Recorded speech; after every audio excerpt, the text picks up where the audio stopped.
Ce soir, nous allons activer nos Saül. Nous allons activer nos bienfaiteurs. Amen. Nos textes de base. Pasteur, tu pourras m'aider à lire? Nous avons de nouveaux textes de base. Tu vas prendre rapidement la parole de Dieu dans le livre de 1 Samuel.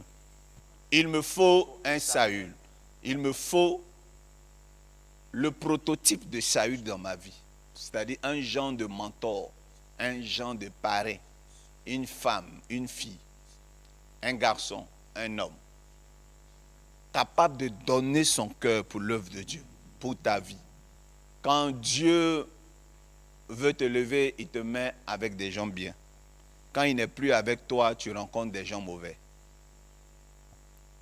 Que Dieu vous fasse rencontrer le bonheur au travers des personnes que j'ai surnommées les bienfaiteurs. Nous allons lire quoi? 1 Samuel 9. 1 Samuel 9, à partir du verset 1. 1 Samuel chapitre 9, à Yes. partir du premier verset. Mhm. Il y avait un homme de Benjamin nommé Kis, Yes. fils d'Abiel, fils de Séror, fils de Bécorat, Mm. fils d'Aphia, Yes. fils d'un Benjamite. C'était un homme fort et vaillant. Mm. 2. Il avait un fils du nom de Saül, jeune et beau, plus beau qu'aucun des enfants d'Israël, et les dépassant tous de la tête. Les ânesses de Kis, père de Saül, s'égarèrent. Et Kis dit à Saül, son fils, prends avec toi l'un des serviteurs, lève-toi, va et cherche les ânesses. 4. Il passa par la montagne d'Éphraïm et traversa le pays de Shisha. Sans les trouver, ils passèrent par là le pays de Charlim. Et elles n'y étaient pas. Ils parcoururent le pays de Benjamin et ils ne les trouvaient pas. 5. Ils étaient arrivés dans le pays de Sup. Lorsque Saül dit à son serviteur qui l'accompagnait autant, viens, retournons de peur que mon père, oubliant les ânesses, ne soit en perte de nous. Le serviteur lui dit, voici, il y a dans cette ville un homme de Dieu. Et c'est un homme considéré, tout ce qu'il dit ne manque pas d'arriver. Allons-y donc, peut-être nous fera-t-il connaître le chemin que nous devons prendre. Le verset 7, Saül dit à son serviteur, mais si nous y allons, que prenons-nous à l'homme de Dieu, car il n'y a plus de provisions dans nos sacs, et nous n'avons aucun présent à offrir à l'homme de Dieu. Qu'est-ce que nous avons? Le 8. Le serviteur reprit la parole et dit à Saül, voici, j'ai sur moi le quart d'un cycle d'argent. Je le donnerai à l'homme de Dieu, et il nous indiquera notre chemin. 9. Autrefois en Israël, quand on allait consulter Dieu, on disait, venez et allons au voyant, car c'est lui qu'on appelle aujourd'hui le prophète, s'appelait autrefois le voyant. 10. Saül dit à son serviteur, tu as raison, viens, allons-y, et ils se rendirent à la ville où était l'homme de Dieu. 11. Comme ils montaient à la ville, ils rencontraient des jeunes filles sorties pour puiser de l'eau, et ils leur dirent, le voyant est-il ici? 12. Elle leur répondit en disant, oui, il est devant toi, mais va promptement, car aujourd'hui, il est venu à la ville parce qu'il y avait un sacrifice, parce qu'il y a un sacrifice pour le peuple sur le haut lieu. 13. Quand vous serez entrés dans la ville, vous le trouverez avant qu'il monte au haut lieu pour manger, car le peuple ne mangera point qu'il ne soit arrivé, parce qu'il doit bénir le sacrifice, après quoi les conviés mangeront. Montez donc, car maintenant vous le trouverez. 14. Ils montèrent à la ville. Ils étaient arrivés au milieu de la ville quand ils furent rencontrés par Samuel qui sortait pour monter au haut lieu. 15. Or, un jour avant l'arrivée de Saül, l'Éternel avait averti Samuel en disant, demain à cette heure, je t'enverrai un homme du pays de Benjamin et tu l'oindras pour chef de mon peuple d'Israël. Il sauvera mon peuple de la main des Philistins, car j'ai regardé mon peuple, parce que son cri est venu jusqu'à moi. 17. Lorsque Saül eut aperçu Samuel eut aperçu Saül, l'Éternel lui dit, voici l'homme dont je t'ai parlé. C'est lui qui régnera sur mon peuple. 18.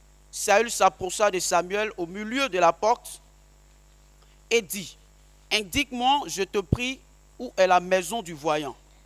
19. Samuel répondit à Saül, c'est moi qui suis le voyant. Monte devant moi au haut lieu et vous mangerez aujourd'hui avec moi. Je te laisserai partir demain et je te dirai tout ce qui se passera, tout ce qui se passe dans ton cœur. Verset 20. Ne t'inquiète pas des ânesses que tu as perdues. Il y a 3 jours, car elles se sont retrouvées. Et pour qui est réservé tout ce qu'il y a de précieux en Israël, n'est-ce pas pour toi et pour toute la maison de ton père? Verset 21. Saül répondit, ne suis-je pas benjamite, de l'une des plus petites tribus d'Israël? Et ma famille n'est-elle pas la moindre de toutes les familles de la tribu de Benjamin? Pourquoi donc me parles-tu de la sorte? Verset 22. Samuel prit Saül, son serviteur, les fit entrer dans la salle et leur donna une place à la tête des conviés, qui étaient environ 30 hommes. Verset 23. Samuel dit au cuisinier, sers la portion que je t'ai donnée en te disant, mets-la à part. Verset 24. Le cuisinier donna l'épaule et ce qui l'entoure, et il l'a servi à Saül. Et Samuel dit, voici ce qui a été réservé, mets-le devant toi et mange, car l'on a gardé pour toi lorsque j'ai convié le peuple.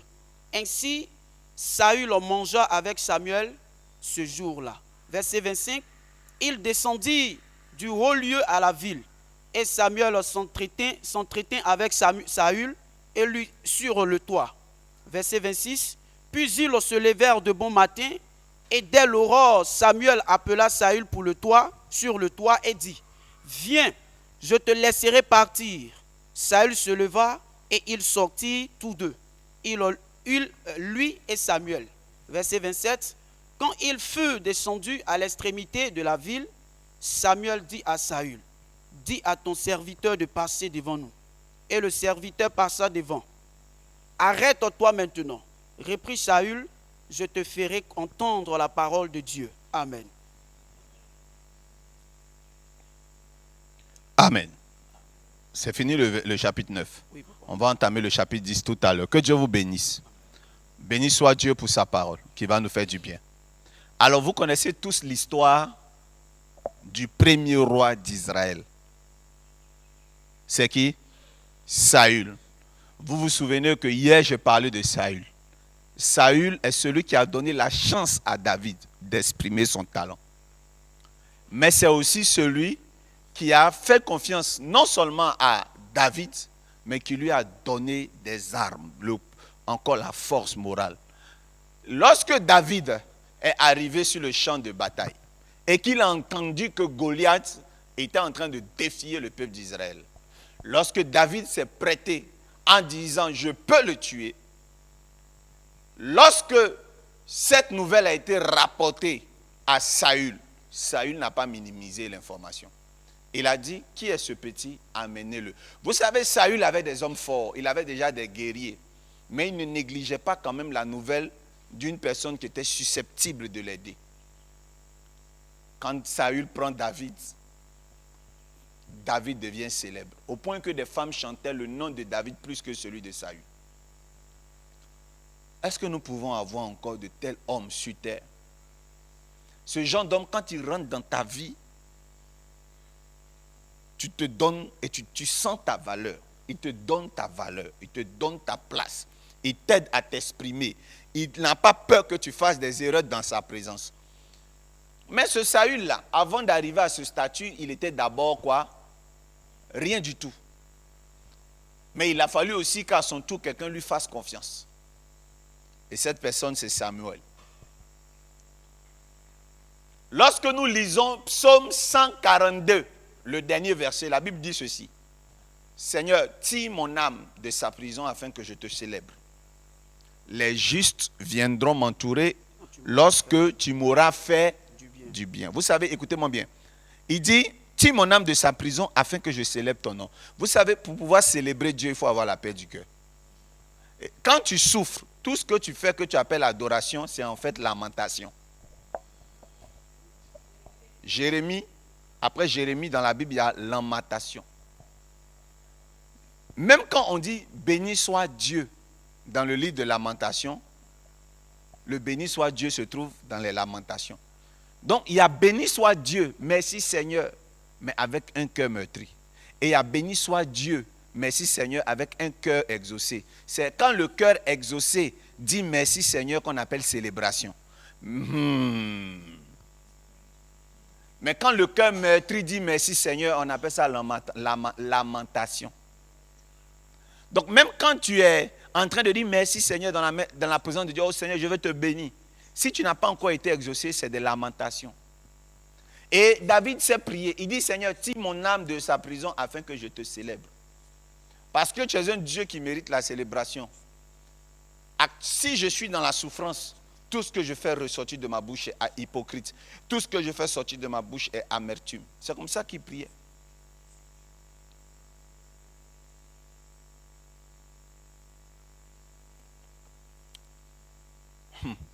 My God. Aujourd'hui, tu vas entendre l'évangile. Vrai évangile. David va recevoir le sponsor de Saül. Mais qui est Saül? Saül est fils d'aîné. Au verset 1 de Samuel 9, on précise que Saül est le fils de Kis. Ça s'écrit K-Y-S. Et comment on le décrit, ce Saül, au début de l'histoire? Il y avait un homme de Benjamin nommé Kis. C'est ce que je viens de dire. Comment on le décrit physiquement? Il y avait un fils du nom de Saül. Il avait un fils du nom de Saül, jeune et beau. Il était comment? Jeune et beau. Jeune et beau. Et beau, c'est pas terminé? Plus beau qu'aucun des enfants d'Israël. Et les dépassant tous de la tête. Et il les dépasse tous de la tête. C'est-à-dire, il est grand de taille. Mais c'est peut-être aussi métaphorique. Les dépassant tous de la tête, pas de la taille, ça veut dire que ça devait être peut-être le plus intelligent. Peut-être. Alléluia. Mais vous savez, l'histoire dit qu'un jour, les ânesses de son père vont se perdre. Verset 3. Yes. Les ânesses de Kis, père de Saül, s'égarèrent et Kis dit à Saül, son fils, prends avec toi l'un des serviteurs, lève-toi, va et cherche sur les ânesses. Voilà, son père l'envoie. Donc il était très disponible à la maison. Va chercher les ânesses. Continue. 4. Il passa par la montagne d'Éphraïm et traversa le pays de Shalisha. Amen. Sans les trouver. Continue. Ils passèrent par le pays de Shalim. Merci, tu peux t'arrêter là. Vous voyez, lorsqu'un père t'envoie, il y a deux conditions. Soit c'est parce qu'il te fait le plus confiance, ou soit c'est parce que tu n'es pas le plus important de la famille. Peut-être que parce que tu es le plus oisif. Parce que lorsque David était en brousse, en train de surveiller les bêtes, les brebis de son père, ce n'est pas parce que son père lui faisait confiance. Hier, je vous ai dit que son père avait honte de lui. Mais je vais vous donner une preuve, un indice, que ici, Saül, malgré ses qualités, n'était pas considéré. Alléluia. Il n'était pas considéré. Verset 2, verset 3, verset 4. Verset 3. Les ânesses de Kis, père de Saül, s'égarèrent. Yes. Et Kis dit à Saül, Yes. son fils prend avec toi l'un des serviteurs, lève-toi, va et cherche sur les annexes. Yes. 4. Il passa par la montagne d'Éphraïm et traversa le pays de Shalisha. C'est bon? Quand nous allons arriver un peu plus loin, ils ont tellement cherché, parce qu'on va revenir sur les différentes étapes où ils n'ont rien trouvé. Quand ils vont revenir,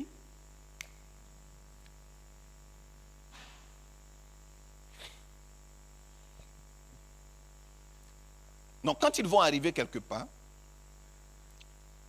le serviteur va proposer à Saül une alternative. Maître, comme on ne trouve pas les ânesses, Verset 5. comme depuis on cherche, on ne trouve pas, et que tu proposes qu'on retourne à la maison, moi je veux qu'on aille voir un prophète, c'est notre dernier espoir. Verset 5. Ils étaient arrivés dans le pays de Sup, lorsque Saül dit à son serviteur qui l'accompagnait, viens, retournons de peur que mon père, oubliant les ânesses ne soit en peine de nous. 6. Le serviteur lui dit, voici, il y a dans cette ville un homme de Dieu, et c'est un homme considéré. Tout ce qu'il dit ne manque pas d'arriver. Allons-y donc, peut-être nous fera-t-il connaître le chemin que nous devons prendre. Verset 7. Saül dit à son serviteur, mais si nous y allons, que prenons-nous à l'homme de Dieu, car il n'y a plus de provisions dans nos sacs. Et nous n'avons aucun présent à offrir à l'homme de Dieu. Qu'est-ce que nous avons? Le verset 8. Le serviteur reprit la parole et dit à Saül, voici, j'ai sur moi le quart d'un cycle d'argent. Yes. Je le donnerai à l'homme de Dieu et il nous indiquera notre chemin. Alléluia. Amen. Vous savez, au moment d'aller voir le prophète, le fils, qui est censé être le fils du patron, n'avait rien. C'est-à-dire que son père a été capable d'envoyer son fils sans rien lui donner.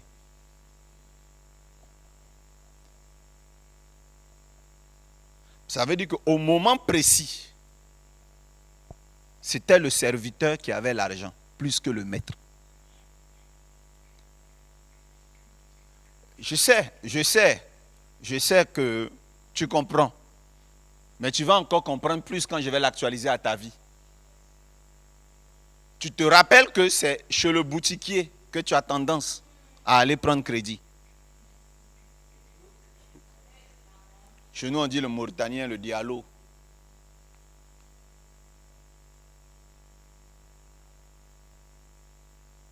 Tu te souviens aussi que c'est parfois chez la marchande, la petite là du quartier, que tu vas emprunter de l'argent. Toi, tu es fonctionnaire. Ou toi, tu es censé dormir dans une maison plus chère qu'eux.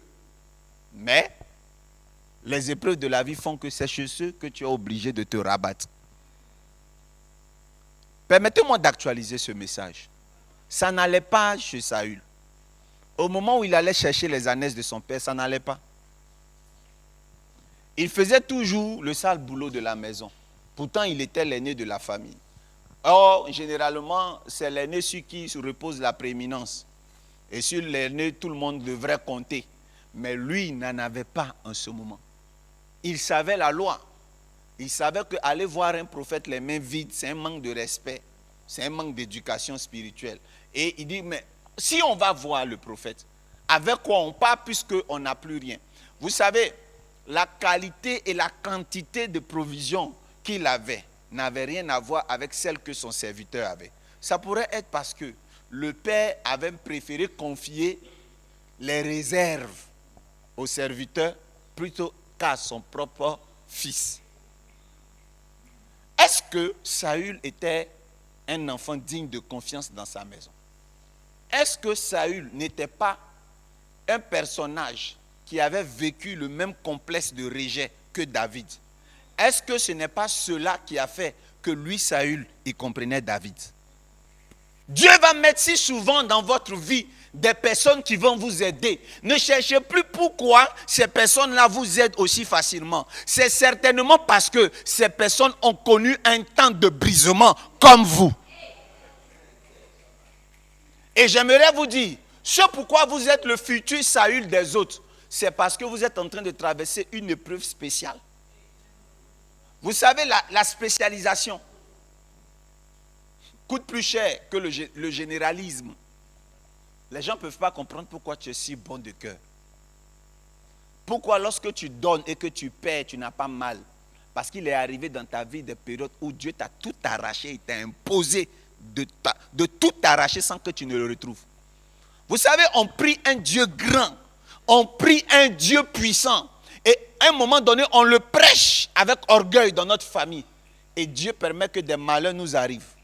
Et quand ces malheurs nous arrivent, le monde entier dit, si vous êtes des enfants de Dieu, vous allez avoir une restauration. Et pendant que les gens sont en train de dire, si Dieu ne nous restaure pas, ça fait très mal. Ce sentiment où on a perdu des choses et Dieu ne nous donne pas. Pendant que nous comptions sur le fait que Dieu fasse pour relever lui-même son nom devant nos parents. Il y a des temps où nous vivons la perte des choses importantes. Vous savez, pendant que nous sommes en train de perdre des choses, Dieu est en train de changer, de corrompre, d'abrutir notre cœur. Dieu est en train de le rendre autre chose. En fait, il y a des gens qui croient qu'en nous arrachant des choses, on va avoir mal. Mais allez leur dire que les choses, on en a perdu et nous vivons. Nous n'avons plus mal. Nous sommes immunisés. Nous sommes anesthésiés. Mais pourquoi quand telle chose t'arrive, tu es toujours calme et serein? Si vous ne savez pas d'où on vient. Vous ne savez pas d'où on vient. Est-ce que Saül n'était pas une personne qui avait connu le rejet de ses parents, comme David? Vous savez, le Saül de votre vie est quelqu'un qui a vécu ce que vous vivez.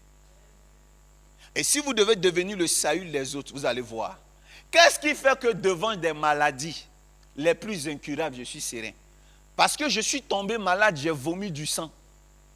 Je suis aussi tombé malade, j'ai fait plus de 6 mois d'un suivi au CAT, au centre antituberculeux, où les gens avaient pronostiqué que j'allais mourir, mais je vis. Qu'est-ce que je n'ai pas connu? Je suis passé sous les IRM, je suis passé sous des scanners. Les gens étaient plus convaincus que j'allais vivre. On faisait des rêves où on me voyait mort. Je me suis relevé en forme. Je me souviens, je me suis levé un jour, j'avais perdu la vue. Complètement la vue. On disait, ah, ça va revenir, c'est pas normal, il n'y a rien. Je ne voyais plus clair. À un moment donné, mes enfants ont perdu confiance. On va aller, c'est pas normal. Je ne voyais plus clair. Mais je ne sais pas pourquoi, j'étais calme. Toute la journée, je savais que j'allais retrouver la vue. On se battait, les gens couraient ici, m'envoyaient chez les autres. Partout pour voir, les gens étaient déçus. On disait de gros mots, golo comme quoi, systématique, brutal, quoi. Des noms pour m'effrayer, mais j'étais calme. Et je disais, ah, moi-même le bishop aujourd'hui, regarde comment on m'attrape pour me faire monter. Je ne vois plus. Mais sincèrement, quand la nuit est tombée et qu'on a passé minuit, j'ai senti un petit découragement. Parce que pour moi, c'était cette journée que je devais voir. Le lendemain, matin, j'ai dormi. Quand je me suis réveillé, tout est noir. C'est là que je commence à m'inquiéter un tout petit peu. Les rendez-vous, les prières, des colis, rien. Et il y a une voix qui me dit, lorsqu'il s'est fini, tu es aveugle. Et en une seule journée, j'entends des rumeurs. Il a vendu ses yeux pour voir. Voilà aujourd'hui le karma. Le diable est venu. Quand ils font des pactes pour la voyance, voilà. J'ai dit, Seigneur, tu vas laisser faire ça? Le 3e jour, je ne sais pas, mais il y a une confiance qui m'a animé. La voix du Seigneur me dit, c'est là où je veux me glorifier que le diable attaque. Je vais me servir de tes yeux. C'est pour ça que tu as attaqué. Pap! Quand j'ai entendu cette voix, j'étais très content. Je louais le Seigneur. Je louais le Seigneur. Et quand je sors de la maison et qu'on veut m'attraper pour m'aider à retrouver, je dis non, laissez-moi comme ça. Et je dis les yeux qui ne voyaient plus, je me débrouillais. Je ne voulais pas qu'on m'aide jusqu'à ce que mes yeux soient seuls. seul, au moment où tout le monde était découragé, c'est là que Dieu s'est glorifié. Quand je me retrouve en face d'une personne qui ne voit plus, je suis calme. Amen ou pas amen? Chez moi, la famille est myope. Chez moi, on porte les verres. Vous allez voir mes anciennes photos, je porte les lunettes. Un jour, je me suis fâché. Je ne dis pas ça pour tout le monde, hein, parce que ça ne dérange pas. Quand tu es habitué, ce n'est pas un problème, ce n'est pas un handicap. Ok. Mais personnellement, je n'aimais pas les lunettes. C'est-à-dire les avoir sur mes yeux, je n'aimais pas. Ça me dérangeait. Et un jour, je me suis débarrassé de ça. Et jusqu'au jour d'aujourd'hui, je lis sans les lunettes. Est-ce que quelqu'un me comprend? Quand je suis en face de quelqu'un qui est malade, je n'ai pas peur. Parce que je suis passé par le couloir des maladies. En fait, quand je tombe malade, ça fait peur. Mais je finis toujours par me relever. Dieu a fait passer Saül par des turbulences. Après, il a élevé. Pour que lui aussi, à son tour, il élève des personnes de sa race. Comment s'est passée son histoire? Quand les années se perdent, quand on l'envoie, il arrive au pays d'Éphraïm. Éphraïm, ce sont encore là les villages, les campements de ses parents. C'est-à-dire des endroits où lui, il fait partie de la famille des propriétaires terriens. Il passe par Shalisha et ensuite il arrive au pays de Shaalim. Vous savez ce que Shaalim veut dire? Le pays de la paix. C'est la paix. La paix au pluriel. Mais même au pays de la paix, il n'a pas trouvé la paix. Et quand il quitte à Shaalim, il arrive au pays de Benjamin. Son grand-père s'appelle Benjamin. Donc il est dans sa famille. Arrivé dans sa propre famille. Bien aimé. Arrivé dans sa propre famille, il n'a pas trouvé de solution. En fait, les ânesses là, écoutez-moi bien, c'est le pluriel. Ça veut dire que ce n'est pas un seul animal pour dire que ça passe inaperçu. C'est sûr que des gens avaient vu, mais personne n'a voulu l'aider. Il a tellement tourné jusqu'à il a fait nuit. Dans la nuit, il dit à son serviteur, il faudrait qu'on se retourne. Retrouve le texte, la partie là. De peur que, au lieu des ânesses, mon père finisse par s'inquiéter pour moi. Ça veut dire que lui-même en train de confirmer indirectement à son serviteur que les ânesses là ont plus d'importance que moi de base. Mais on a tellement duré que finalement papa va s'inquiéter pour nous. Et c'est là que le serviteur lui dit que non, on ira quand même voir quelqu'un, un homme de distinction. Il s'appelle Samuel. Alléluia.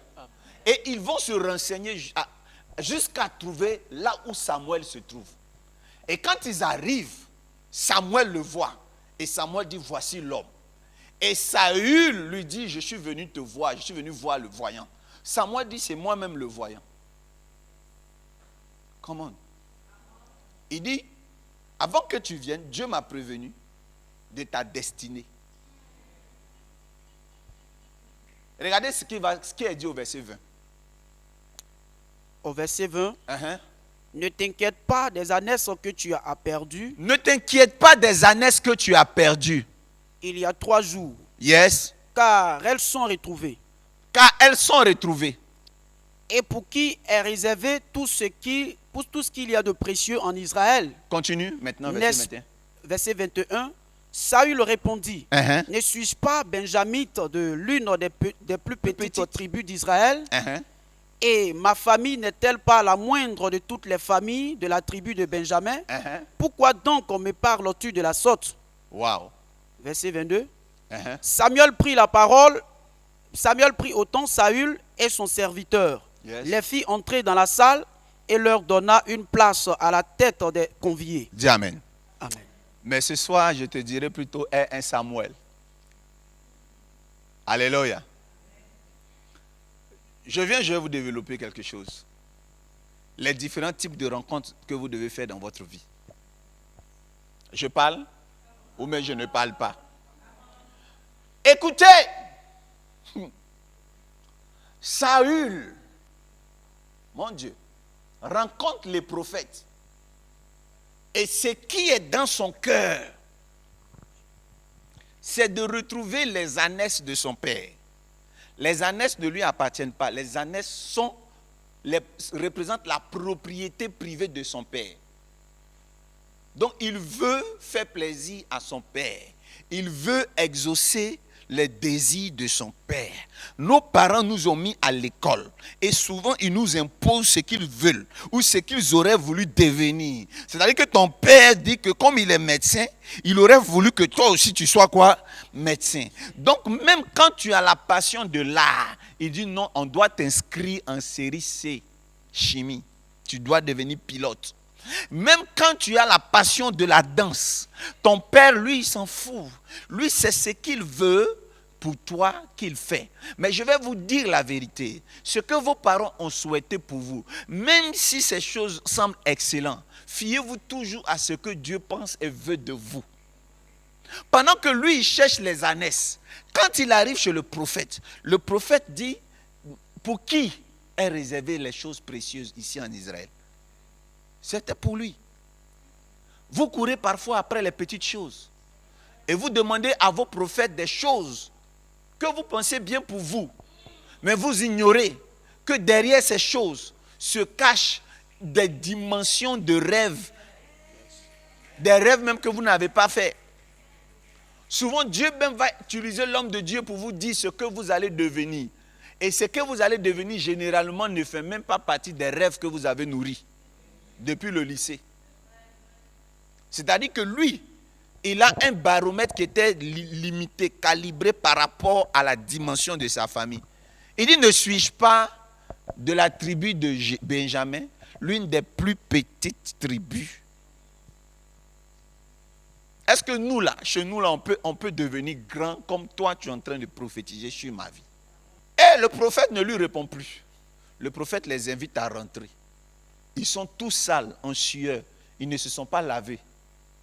Et qu'est-ce que le prophète fait? Il les fait asseoir à la place des convives. Mais lesquels types de convives? Il les fait asseoir à la place des convives. Lesquels types de convives? Verset 22. Samuel prit Saül et son serviteur, et il les fait asseoir, les fit entrer dans la salle et leur donna une place à la tête des conviés qui étaient environ 30 hommes. Amen. Donc il les fait asseoir dans sa réunion privée. Je parle à quelqu'un. Il les fait asseoir dans une fête d'excellence. Maintenant continue. Verset 23.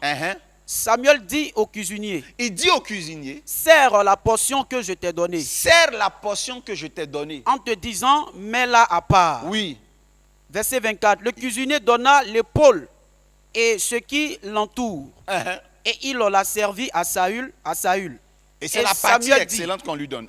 Et Samuel dit, voici ce qui a été réservé. Oui. Mets-le devant toi et mange, car on l'a gardé pour toi lorsque j'ai convié le peuple. Waouh. Ainsi, vous savez, vous allez rencontrer des personnes qui vont vous faire du bien. La question que vous allez leur poser, on se connaît depuis quand? Vous allez rencontrer un homme aujourd'hui et il va vous dire dans un mois, il faut qu'on se marie. Vous allez lui dire, mais on se connaît quand? Vous allez rencontrer des personnes aujourd'hui et la personne avec vous, l'ambiance sera comme si vous vous connaissez il y a longtemps. Regardez-moi ça. Il dit, la partie là, je t'ai réservée avant même que tu ne viennes. Tu me connais où? Vous allez rencontrer dans votre vie des personnes qui sont mystiques, qui vont prendre soin de vous. Vous allez vous demander, est-ce que ce n'est pas un piège? Mais en réalité, vous ne savez pas. Le coup de foudre, ce n'est pas dans les relations amoureuses. Le coup de foudre, c'est dans les relations même business. Il y a des gens avec qui il y a une telle compatibilité.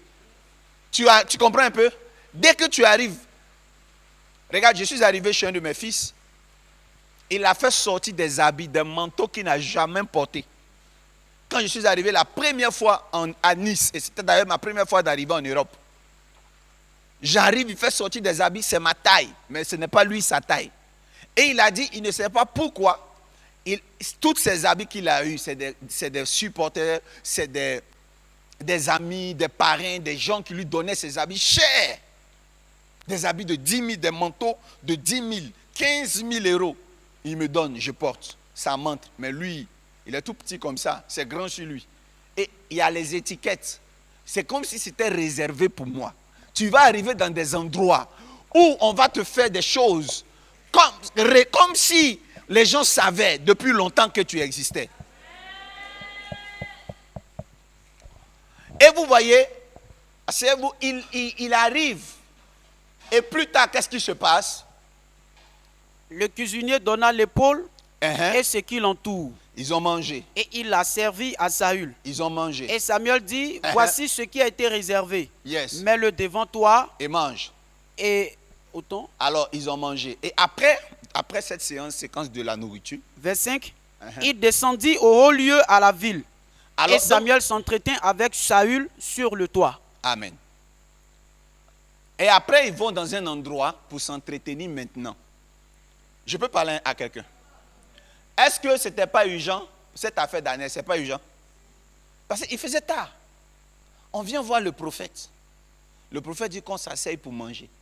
Je connais beaucoup de chrétiens, surtout les Ivoiriens, qui allaient partir. Pendant la fête, ils allaient sortir puis dire à un serveur, pardon, dites au prophète, comme on était pressé, on est parti, on va revenir. Dans mon ministère, plusieurs personnes ont quitté le ministère tout simplement parce qu'ils me sentaient préoccupé. Plusieurs personnes ont quitté le ministère parce que quand elles sont arrivées, je les ai occupées à autre chose que ce pourquoi elles étaient venues. En fait, ils sont pressés d'avoir une réponse. Mais le prophète prend tout son temps, il dit manger. Saül dit à son serviteur, pardon, comme toi tu connais bien le prophète, il faut lui dire on est pressé. Notre papa nous attend. Le serviteur se lève. Il vient dire au prophète, prophète, est-ce que c'est possible que vous recevez mon vieux père là? C'est un peu pressé, comme son papa l'attend. Samuel lui dit, la nourriture est devant toi, mange. Et après ça, le prophète maintenant leur dit, venez, on va aller causer. Dans un haut lieu, parle. Verset 26. Uh-huh. Puis ils se levèrent de bon matin. Ils se levaient de bon matin. Et dès l'aurore, Samuel appela Saül sur le toit. C'est là que Samuel appelle Saül sur le toit. Et dit, viens. Il dit, viens. Et je te laisserai partir. Je te laisserai partir après. Saül se leva. Uh-huh. Et ils sortirent tous deux, Yes. lui et Samuel. Mm-hmm. 27. Quand il eut descendu à l'extrémité de la ville, Yes. Samuel dit à Saül, Yes. dis à ton serviteur de passer devant nous. Mm-hmm. Et le serviteur passa Passa. devant. Arrête-toi maintenant, reprit Samuel, Yes. et je te ferai entendre la parole de Dieu. Mm-hmm. Amen. Amen. C'est maintenant il va commencer à vouloir lui faire entendre la parole de Dieu. Continue. Chapitre 10, Yes. premier verset. Samuel prit une fiole d'huile Il prend l'huile. qu'il répandit sur la tête de Saül. Il répand sur la tête de Saül. Il le baisa Il le baisa. et dit, Mhm. l'Éternel ne t'a-t-il pas oint pour que tu sois le chef de son héritage? L'Éternel t'a-t-il pas oint pour que tu sois le chef de son héritage? Aujourd'hui, Après m'avoir quitté, m'avoir quitté, tu trouveras deux hommes près du sépulcre de est-ce que Sarah, c'est l'homme de que Rachel. tu cherchais? Il y a quoi, prophète? Va trop au but. Je suis là pour quoi? On est là pour... Hey. Il cherche son serviteur pour lui dire, mais ton prophète là, mais je peux donner un petit conseil de savoir-vivre. Je peux vous donner un petit conseil de savoir-vivre. Quand votre père spirituel est en train de parler avec quelqu'un, allez devant, un peu devant. Le serviteur de Saül est trop affairé. Donc le prophète Samuel a dit, mon ami, va au fond. Et il a dit maintenant à Saül, arrête-toi, on va parler. Ce n'est pas tout que vous devez commencer à dire et terminer devant tout le monde. Mais en même temps, en tant que serviteur, on ne doit pas toujours vous dire, vous savez, à l'époque, j'avais des protocoles. Même si je vais aller, ils vont être là. Ils sont comme ça. Ils me décollent. Tu ne peux rien faire. Tu es en train de communiquer. Généralement, quand je fais ça, tu es viré. Si tu es mon protocole, que je prends mon téléphone, je suis en train de communiquer, que tu es là, tu ne vas plus jamais t'arrêter à côté de moi. Si je suis en train d'entamer une causerie, que je tourne ma tête que tu es dans les parages, c'est fini. Je ne sais pas si vous comprenez. Le protocole, là, ça respecte quand même l'intimité. Où sont mes protocoles? Si vous êtes à côté de moi, c'est parce que vous êtes excellent. C'est la discrétion, savoir s'effacer.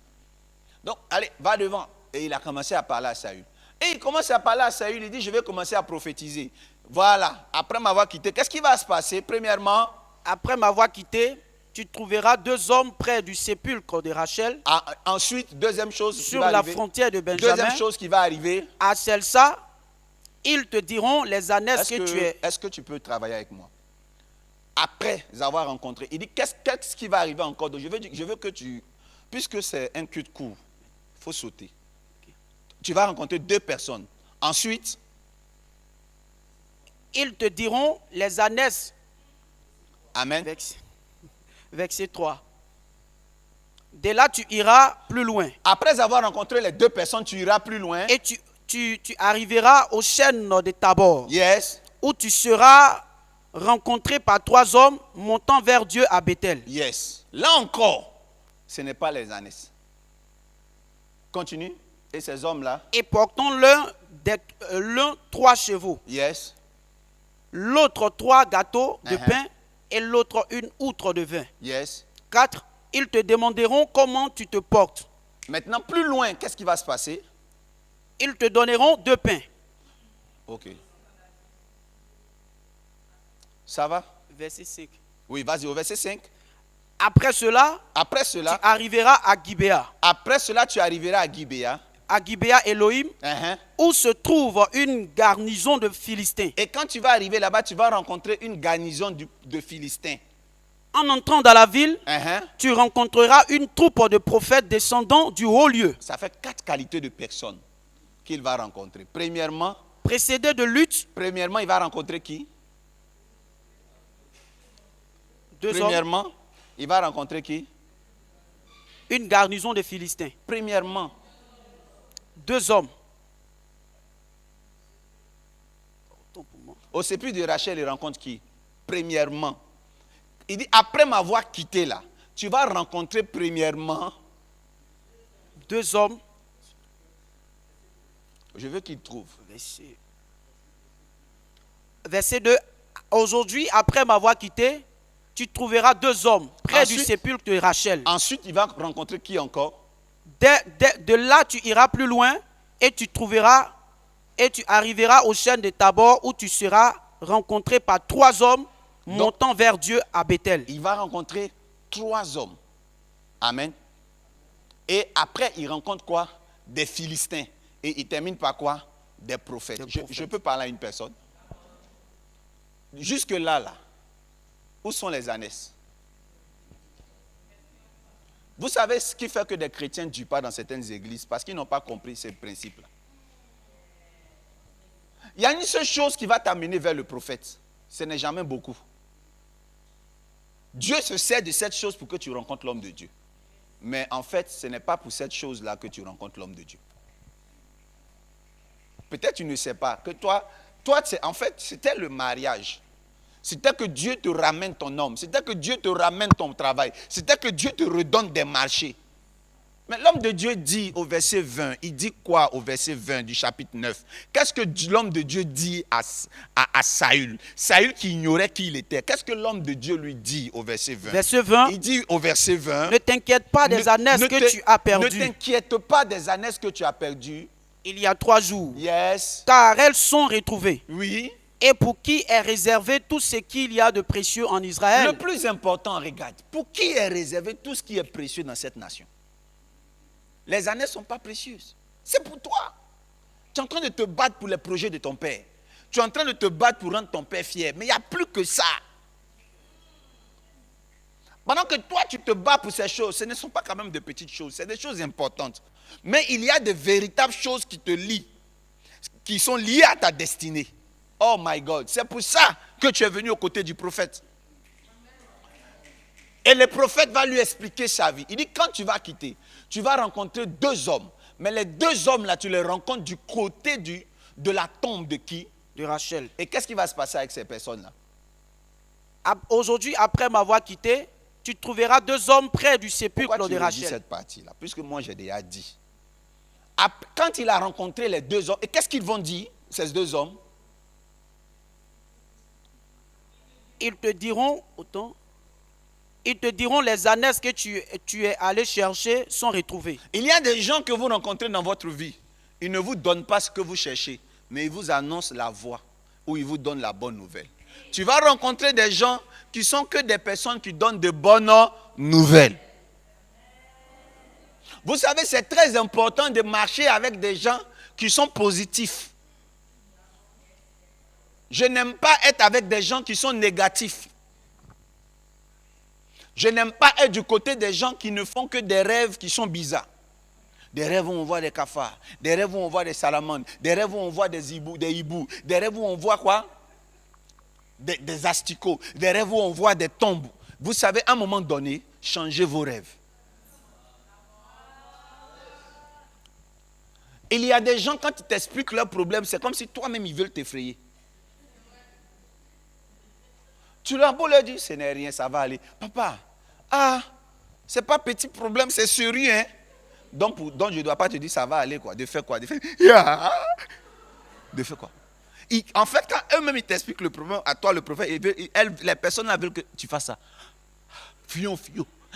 Mais quand tu leur dis, ça va aller. Non, papa, ça ne peut pas aller, c'est grave. Je te parle d'un truc qui est un problème trop grave comme ça, tu es calme.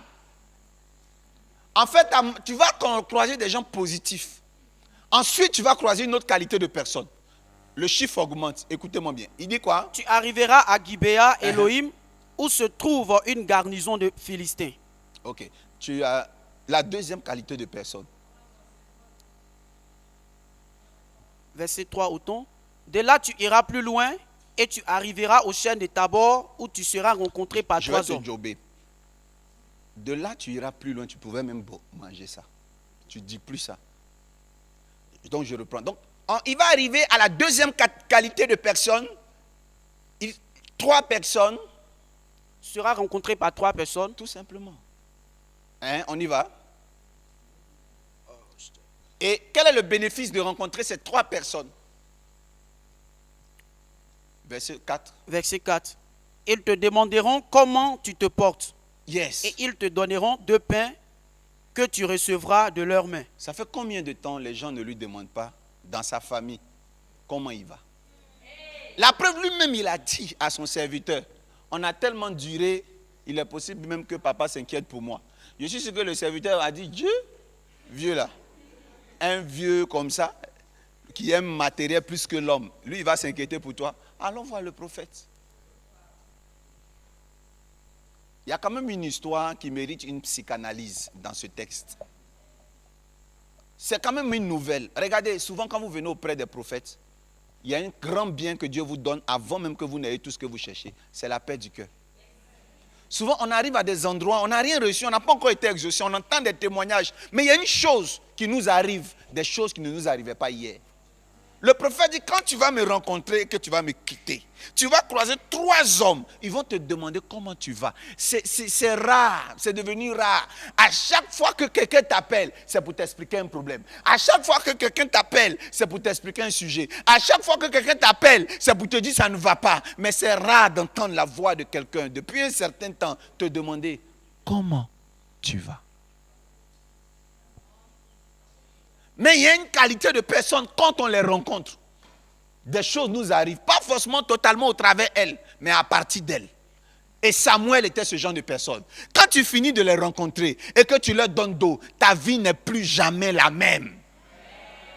Et donc lorsque tu iras plus loin, tu rencontreras 2 personnes près du sépulcre. Vous savez, quand on est aux côtés d'une tombe, c'est les pleurs. Mais lui particulièrement, quand il arrivera près de cette tombe, il va trouver quand même 2 personnes pour lui annoncer une bonne nouvelle. Que les ânesses sont retrouvées. Après, il rencontre une deuxième qualité de personnes. 3 personnes qui vont lui demander comment il va. Et ensuite, après lui avoir demandé comment il va, qu'est-ce qu'ils vont faire? Qu'est-ce qu'elles vont faire ces personnes? Ils te demanderont comment tu te portes. Ça, on a déjà dit ça. Verset 5. Verset 4. Ils te demanderont comment tu te portes, Yes. et ils te donneront 2 pains Hmm. que tu recevras de leurs mains. Yes. Ensuite, ils vont donner quoi encore? Verset 5. Après cela, tu arriveras à Gibea Elohim, où se trouve une garnison de Philistins. Continue. En entrant dans la ville, tu rencontreras une troupe de prophètes J'ai su que descendants. les 3 hommes, à part le pain, ils n'ont pas donné autre chose. C'est au verset 3. Uh-huh. Tu seras rencontré par 3 hommes montant vers Dieu à Bethel Yes. et portant l'un 3 chevreaux, Yes. l'autre 3 gâteaux de pain Yes. et l'autre une outre de vin. Ah, ok. Et dans tout ça, ils donnent quoi? Du pain. Mhm. Ils te donneront 2 pains Amen. que tu recevras de leurs mains. Amen. Je repose la question. En part le pain, ils n'ont pas donné autre chose? Si. Ils ont donné quoi? Ils ont donné du vin. Si. Si qu'ils ont donné du vin. Ils te donneront 2 pains. C'est sûr qu'ils ont donné du... Est-ce qu'ils ont donné du vin? Ils Non, avaient le vin, des c'est au chevreaux. verset Est-ce qu'ils ont donné? Amen.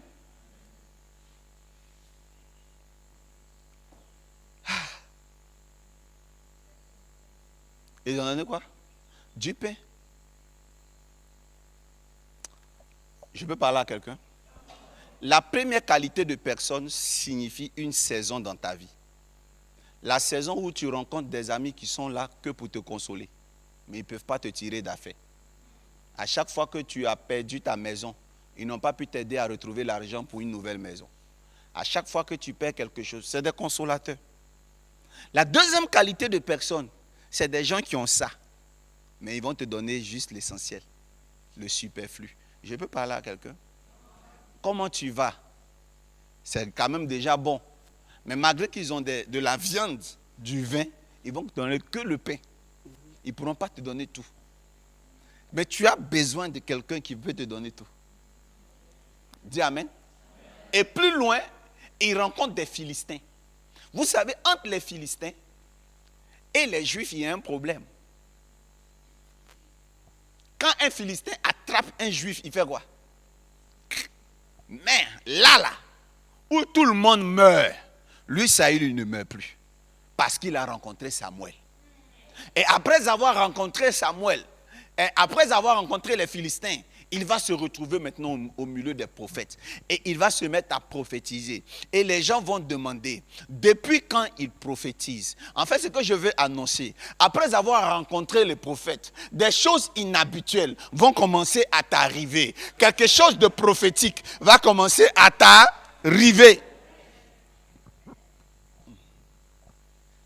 Alléluia.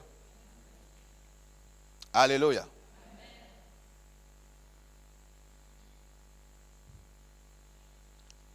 Vous savez ce qui me marque? Avant de prophétiser, verset 1, chapitre 10, l'homme de Dieu va poser un acte fort. Samuel prit une fiole d'huile qu'il répandit sur la tête de Saül et le baisa et dit, l'Éternel ne t'a-t-il pas oint pour que tu sois le chef de son héritage? Yeah. Verset 3. Verset 2. Aujourd'hui, après m'avoir quitté, tu trouveras 2 hommes près du sépulcre de Rachel, sur la frontière de Benjamin, à Selsa. Ils te diront, les ânesses que tu es allé chercher sont retrouvées. Et voici, ton père ne pense plus aux annexes, mais il est en peine de vous et dit, que dois-je faire au sujet de mon fils? Continue. Verset 3. De là, tu iras plus loin. Et tu arriveras Va au maintenant chêne. au verset 6. Au 6, l'Esprit de l'Éternel te saisira. Tu prophétiseras avec eux et tu seras changé en un autre homme. Wow. Continue. 7. Lorsque ces signes auront eu pour toi leur accomplissement, fais ce que tu trouveras à faire, car Dieu est avec toi. Yes. 8. Puis tu descendras avant moi à Gilgal, et voici, je descendrai vers toi pour offrir des holocaustes et des sacrifices d'action de grâce. Tu attendras 7 jours jusqu'à ce que j'arrive auprès de toi et que je te dise ce que tu dois faire. Dis Amen. Alors, j'aimerais vous dire que lorsqu'il a croisé Samuel, Samuel va prophétiser. Et à un moment donné, Samuel dit, après toutes ces choses, mais à partir de quand tu vas croiser les prophètes, ton cœur sera changé en quoi? À un autre homme. C'est en ce moment-là que tu pourras faire tout ce qui te monte à cœur de faire. Souvent, on a des enfants spirituels qui nous disent, papa, qu'est-ce que je dois faire? Ça, c'est le premier âge de la vie chrétienne. Mais à un moment donné, tu n'as même plus besoin de demander à un homme de Dieu, qu'est-ce que je dois faire? Tout ce que tu vas faire va réussir. En fait, parce qu'en ce moment-là, ce n'est plus le sol qui te fait, c'est toi qui fais le sol. Il y a une de mes filles qui a couru derrière moi après moi pendant des mois. Hein. Papa, j'ai eu un peu d'argent, qu'est-ce que je dois faire? J'ai eu un peu d'argent. J'ai dit, tu es une fille de Dolski? Elle dit oui. Donc fais ce qui te monte à cœur, ça va marcher. Même si tu vends ta fille, tu vas devenir millionnaire. Parce que tes acomptes spirituels sont montés à une dimension où tu n'es plus dans, je n'ai plus droit à l'erreur. Tu es dans, même Dieu se sert de ton erreur pour te rendre puissant. C'est un niveau, il faut que vous l'atteigniez tous au nom de Jésus. Alors, vous savez, il y a eu plein d'événements qui vont succéder, qui vont arriver. Mais je veux revenir à un point important. La nuit du zinc. La nuit où David a été préparé, où Saül a été préparé.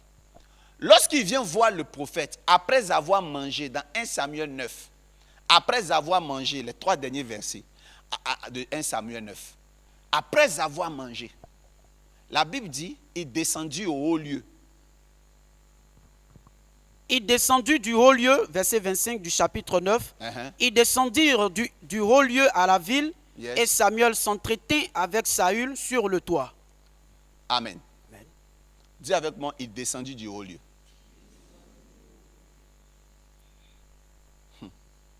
Ça va?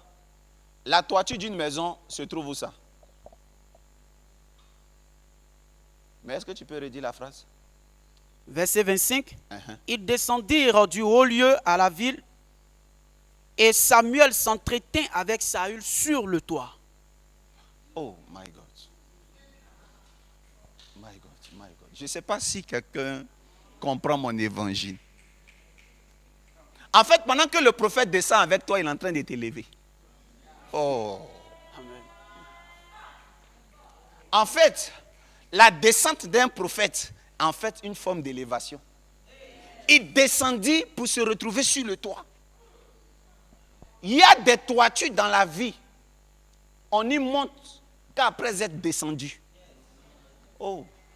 Est-ce que je suis en train de parler de la physique et de la chimie, de la poulie et de la poussée d'Archimède? Est-ce que je suis en train de parler de la loi de l'attraction et de l'attraction? Écoutez-moi bien. Il descendit du haut lieu pour s'asseoir sur le toit pour parler. Je ne sais pas si on se comprend. Maintenant, continuons. De tôt le matin, qu'est-ce qui se passe? Verset 26. Puis ils se levèrent de bon matin. Puis en plus encore, ils se lèvent de bon matin. Et dès l'aurore, Samuel appela Saül sur le toit. Il appelle sur le toit. Et dit, viens. Il dit, viens. Et je te laisserai partir. Je te laisserai partir. Saül se leva. Il se leva. Et ils sortirent tous deux. Ils sortent tous deux. Lui et Samuel. Ils vont où? Verset 27. Quand il fut descendu à l'extrémité de la ville. Encore ils descendent. Où ça? À l'extrémité de la ville. Continue. Samuel dit à Saül. Samuel dit à Saül. Dis à ton serviteur de passer devant nous. De passer devant nous. Et le serviteur passa devant. Yes. Arrête-toi maintenant. Arrête-toi maintenant. Reprit Samuel. Et je te ferai entendre la parole de Dieu. Continue. Verset chapitre 10, premier verset. Samuel prit une fiole d'huile. C'est là qu'il prend une fiole de quoi? D'huile. Vous savez, l'homme de Dieu, il veut vous consacrer, mais il a besoin de vous envoyer au sous-sol. En fait, ce que tu ne supportes pas, c'est le fait que tu aies le sentiment qu'à ses côtés, au lieu que tu sois en train de monter, tu descends depuis.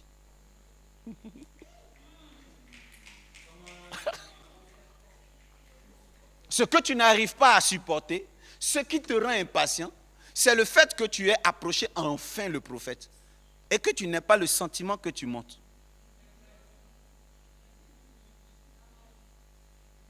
Ce que tu ne supportes pas depuis que tu es connecté à cet homme de Dieu, c'est le fait que tu as un problème pour lequel tu es venu et il ne s'en occupe pas. il fait autre chose. Tu as le sentiment qu'à chaque fois que tu réabordes le sujet, il enlève son cœur et son visage là-bas. Et en fait, ce n'est pas sa faute. Il est en transe. Les trucs qui sont sur lui là, c'est ce qui le fait réagir comme ça. En fait, les trucs là sont incompatibles au rêve avec lequel tu es venu vers lui. En fait, les trucs qui sont sur lui là, eux ils voient plus grand. Ah! En fait, ce que tu ne comprends pas, c'est que l'alibi pour que tu le rencontres est ce qui t'a fait venir. Mais ce n'est pas ce pourquoi tu es venu. En fait, ce qui t'a motivé à le rencontrer est un prétexte divin, est une stratégie prophétique pour croiser l'homme. Sinon, ce n'est pas ce pourquoi tu es là. Ce pourquoi tu es là est caché dans le cœur du prophète. En fait, il te voit tellement grand, mais il ne comprend pas pourquoi ton sujet est si petit. En fait, il est choqué que ta destinée est attachée au nom que tu prononces dans sa présence depuis. En fait, toi, tout ce que tu veux récupérer est en réalité plus petit que ce qu'il veut te donner.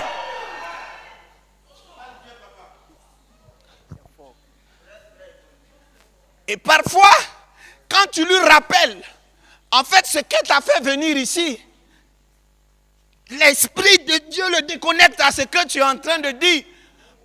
Parce qu'il ne veut pas être rempli de sentiments. Parce que ce que tu as vu, ce qui t'est arrivé a un nom. À chaque fois que tu prononces le nom, il est déconnecté.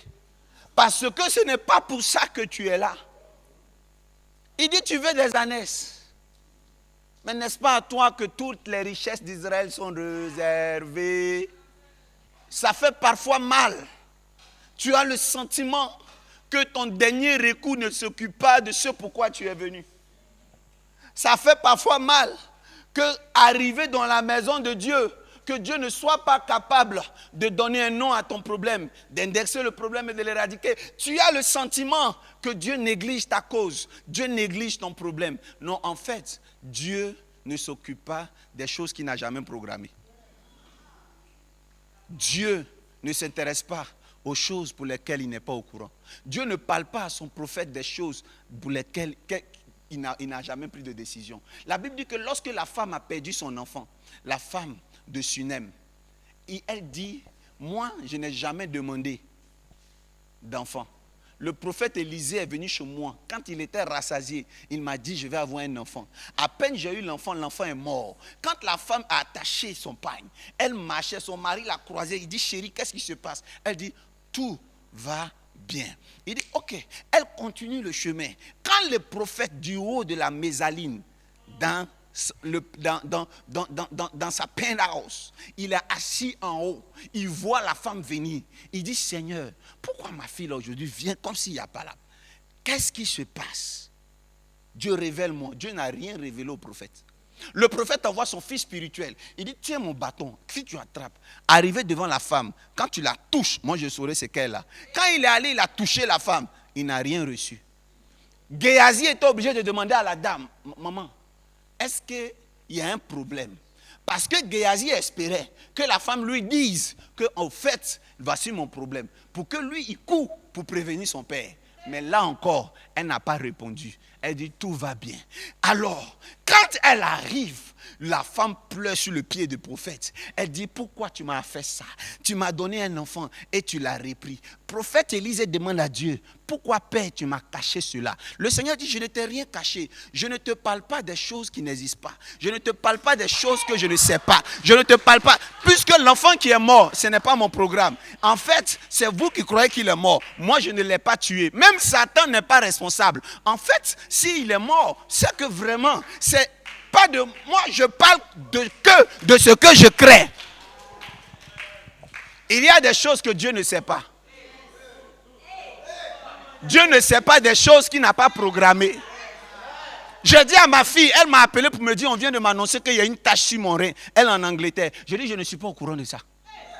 Ne retourne plus chez ce médecin. Nous ne sommes pas au courant de ça.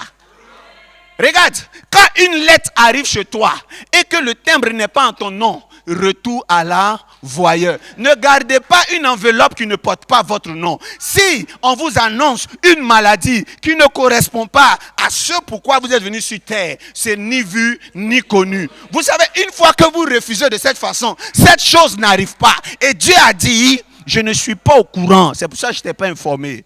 Ce n'est pas parce que je ne t'utilise plus.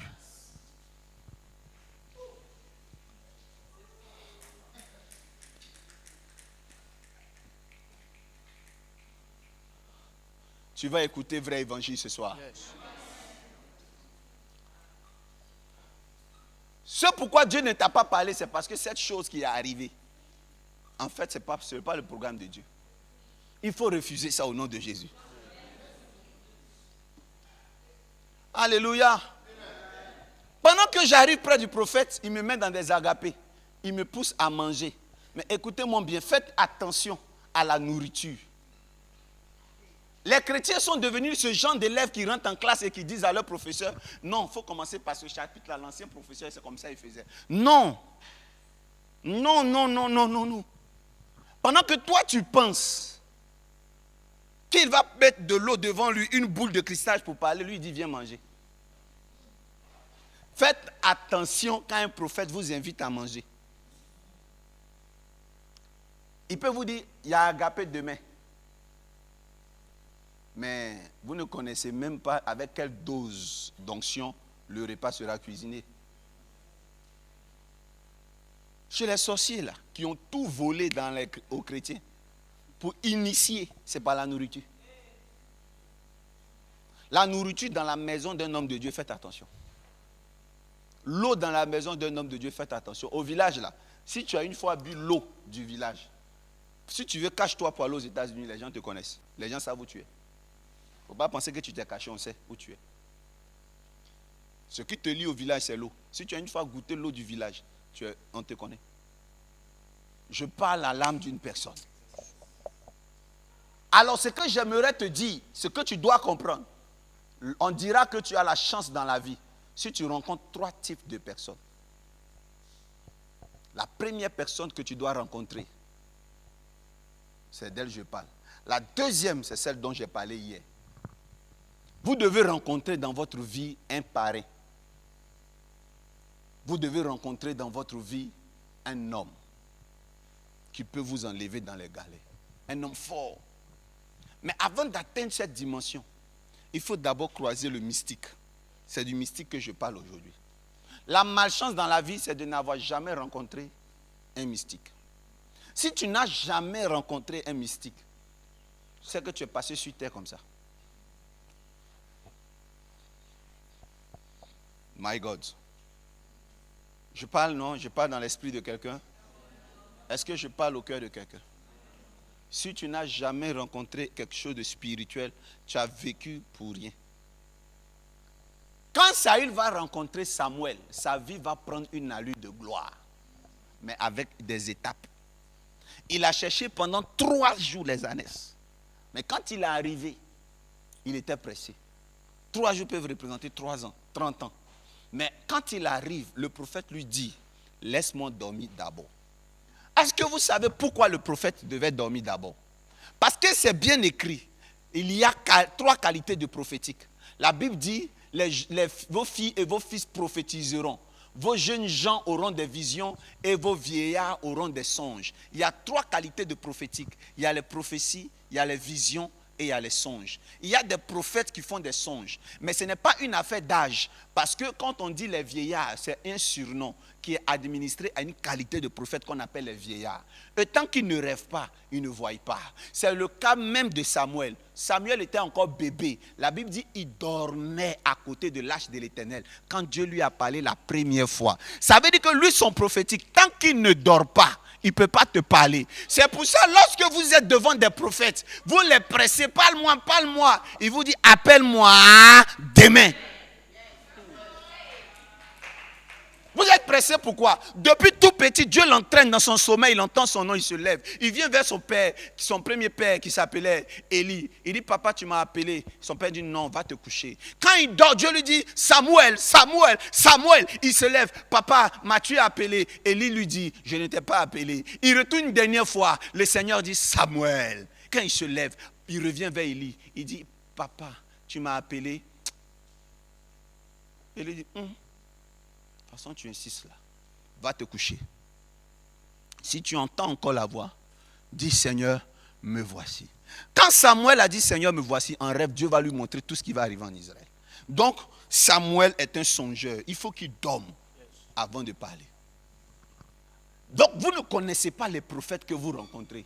C'est pour ça que vous paniquez.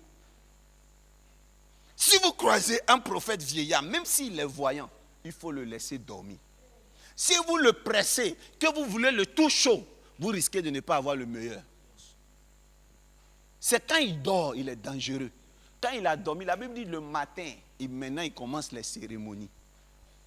La plupart des cultes que nous célébrons ici le dimanche, en fait, ont été préparés 3 jours avant souvent. Même les prophéties. Écoutez-moi bien, il y a une qualité de prophète qui font des choses étape à étape. Il y a des rencontres qui changent la destinée. Ce genre de prophète-là, que vous rencontrez dans votre vie, c'est un don de Dieu. Oh, je suis en train de parler aux chrétiens. Je suis en train de parler aux chrétiens. Je suis en train de parler aux chrétiens. Je lève ma voix. Seigneur, tous ceux qui sont rentrés dans cette maison ne retournent pas sans voir l'exaucement. Sur leur chemin, ils vont rencontrer des personnes qui vont leur faire du bien au nom puissant de Jésus. Alors je tiens à vous dire que avant de rencontrer des Saül, souvenez-vous que Saül même a été fait par un homme qu'on appelle Samuel. Si tu n'as jamais rencontré de mystique, c'est très dangereux. Parce que, regardez-moi très bien, la transition entre l'élévation et le rabaissement, c'est un mystique. Un homme spirituel. Il faut croiser le spirituel. Il faut croiser le divin. Si tu n'as pas croisé le divin, laisse-moi t'annoncer une chose. Je vais te dire quelque chose. La qualité de ce que tu vas devenir dépend de la grandeur dans laquelle tu as vu le mystique. Si tu l'as vu petit, tu vas vivre petit. Plus tu vois le spirituel grand, plus tu deviens grand. Parce que c'est le spirituel qui commande ce qui est dans le physique. Bien aimé, est-ce que tu as aimé ce culte?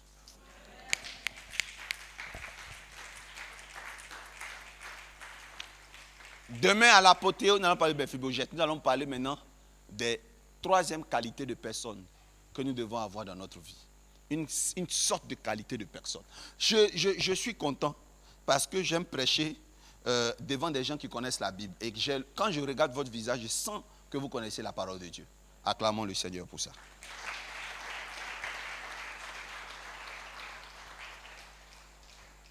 Bien-aimés, je vais utiliser les quelques petites minutes qui me restent pour vous donner des secrets. Quelqu'un me dit, Daddy Mystica, donne-moi un secret.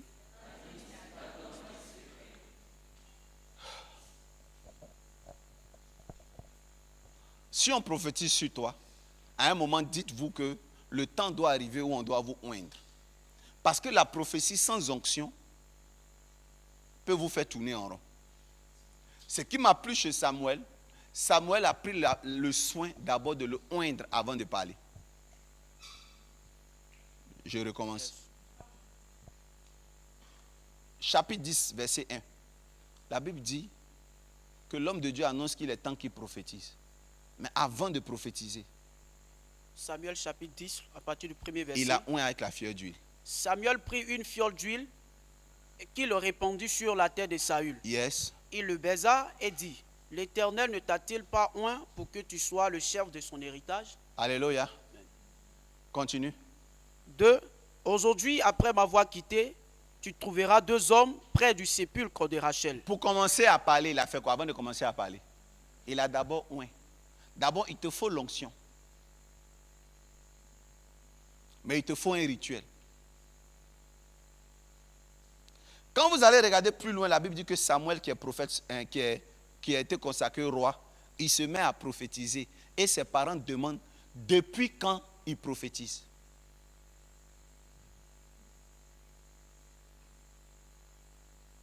On demande depuis quand il prophétise. Verset 14. Uh-huh. L'oncle de Saül Non. dit, Non, laisse. Ça, c'est mon réma de fin. Les gens demandent depuis quand il prophétise. C'est pas là. C'est quand il était avec les prophètes. Il s'est mis à prophétiser avec les prophètes. C'est ça, non? Un peu plus loin. Et puis, les gens disent, mais depuis quand il prophétise? Faites attention au baiser d'un prophète.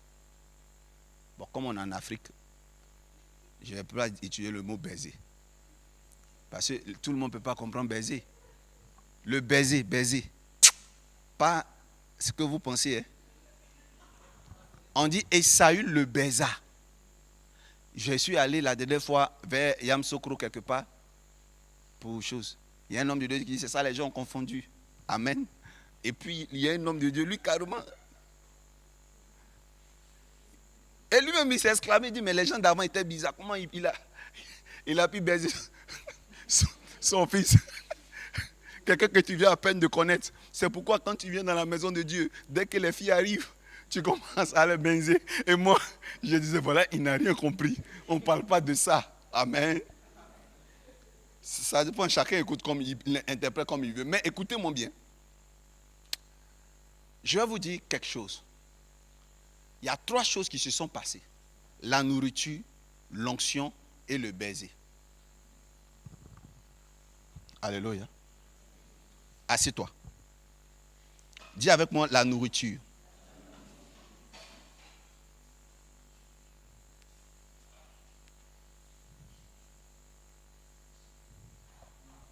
Tu vas prendre le livre de 2 Rois 4. À partir du verset 29, rapidement. Hein, et puis, vous voyez comment j'ai largement du temps, il est 20 heures. 2 Rois chapitre 4, à partir du verset 29. Uh-huh. Et Élisée dit à Géasi, Élisée dit à Géasi, Saint des reins, oui, prends mon bâton dans ta main et pars. ok, j'ai dit 29, hein. C'est plutôt 39. 39. 39. L'un de sortit dans les champs. Bon, prends 38. 38. Élisée revint à Gilgal. Élisée revient à Gilgal. Et il y avait une famine dans le pays. Et qui a entendu? Il y avait quoi? Une famine. Une famine. Continue. Comme les fils des prophètes étaient assis devant lui, Yes. il dit à son serviteur, Mhm. mets le grand pot et fais cuire un potage pour les fils des prophètes. 39. L'un d'eux sortit dans les champs pour cueillir des herbes. Oui. Il trouva de la vigne sauvage Yes. et il cueillit des coloquintes sauvages. Mhm. Plein son vêtement. Quand il rentra, il les coupa en morceaux dans le pot où était le potage, Yes. car on ne les connaissait pas. Yes. 40. On servit à manger à ces hommes. On servit à manger à ces hommes. Continue. Mais dès qu'ils eurent mangé du potage, Dès qu'ils eurent mangé du potage, ils s'écrièrent, ils s'écriaient. la mort est dans le pot. Ils ont dit quoi? La mort est Dans le pot. Homme de Dieu. homme de Dieu. Et ils ne purent manger. 41. Élisée dit, prenez de la farine. Il en jeta dans le pot et dit, sers à ces gens et qu'ils mangent et qu'il n'y ait plus de rien de mauvais dans le pot. 42. Un homme arriva de Baal Shalshisha. Il leur apporta de pain des prémices à l'homme de Dieu, 24 pains d'orge et des épis nouveaux dans son sac. Élisée dit, donne à ces gens et qu'ils mangent. Waouh. Je peux parler à quelqu'un? J'ai la chair de poule. Ça, c'est l'onction, non?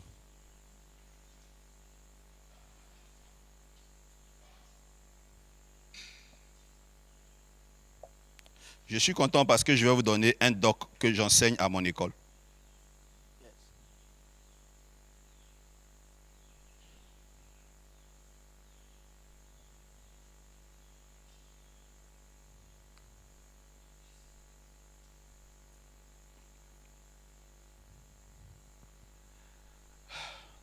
L'histoire se passe dans le désert. J'ai 5 minutes, 6 minutes pour développer ça.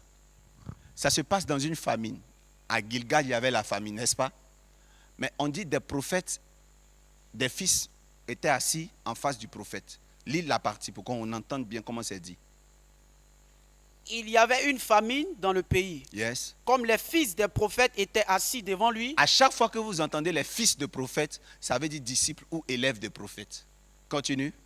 il dit à son serviteur, Il dit à un serviteur, donc un de mets ses le grand assistants. pot. Amen. Ne confondez pas les fils de prophètes et les serviteurs. En fait, si c'était en grade, le serviteur était un fils, un apprenant de premier niveau. Le serviteur, c'est quelqu'un qui peut remplacer le prophète quand il est absent pour s'occuper des fils de prophètes. Continue. Il dit à son serviteur, Il dit à son serviteur, mets le grand pot. mais pas un grand pot. Il dit, mets le grand pot. Donc, c'est comme un pot qu'on connaît. Il dit, mets le grand pot. Continue. Et fait cuire un potage pour les fils des prophètes. Il dit, fais cuire un potage pour les fils du prophète. Continue. 39. 39. L'un d'eux sortit dans les champs L'un d'eux sortit dans les champs pour cueillir des herbes, pour cueillir des herbes. et il trouva de la vigne sauvage, Il va trouver de la vigne sauvage. et il cueillit des coloquintes sauvages autant. Yes. Plein, Continue. plein son vêtement. Uh-huh. Quand il rentra, il les coupa en morceaux dans le pot où était le potage, Yes. car on ne les connaissait pas. Uh-huh. 40. On servit à manger ces hommes, mais dès qu'ils eurent mangé du potage, ils s'écrièrent, la mort est dans le pot, homme de Dieu. Et ils ne purent manger. Amen. Cette histoire-là a marqué notre catéchèse, notre école du dimanche. Vrai ou faux? Dans l'une des versions bibliques, c'est dit, voici comment la phrase est formulée. C'est très bien précisé. On dit, il y a du poison dans la soupe. Et ça, c'est quelle version ça qui dit ça? Dans les versions Louis II, la version œcuménique, voilà comment c'est dit. On dit, il y a la mort est dans la marmite. Ça, c'est la version œcuménique. La version Louis II dit, il y a la mort dans quoi? Dans le pot. Mais il y a une autre version qui dit, ça c'est la version parole de vie. La version parole de vie dit, la soupe est empoisonnée, prophète de Dieu. Est-ce qu'on se comprend? La soupe est empoisonnée. Mais cette version est la seule parmi toutes les versions de Bible qui existent. Toutes les versions de Bible disent, la mort est dans le pot. La version parole de vie dit, la soupe est empoisonnée. Ok? Maintenant, on peut supposer que ils ont commencé à se sentir mal. Voilà pourquoi ils disent que la soupe est empoisonnée. On est d'accord? Ça dépend des symptômes qu'ils ont eus. Mais ça devait être des symptômes très, très rapides. Et qu'est-ce qui va se passer? La Bible dit que le prophète a pris de la farine et il a fait quoi? Il a versé dedans. Est-ce que le prophète a mis la farine dans leur bouche? Donc on comprend que la farine n'était pas un antibiotique qu'on leur a donné par voie orale pour tuer le poison rapidement. Il a fallu qu'on ajoute la farine dans tout le repas. Et pour qu'il guérisse, il fallait qu'on fasse quoi? Normalement, quand c'est un antidote, si on t'a empoisonné, l'antidote, on doit te faire passer par où? Soit par la voie, mais on peut déposer sur ton ventre. Après avoir mis la farine dans la marmite, qu'est-ce qui s'est passé après?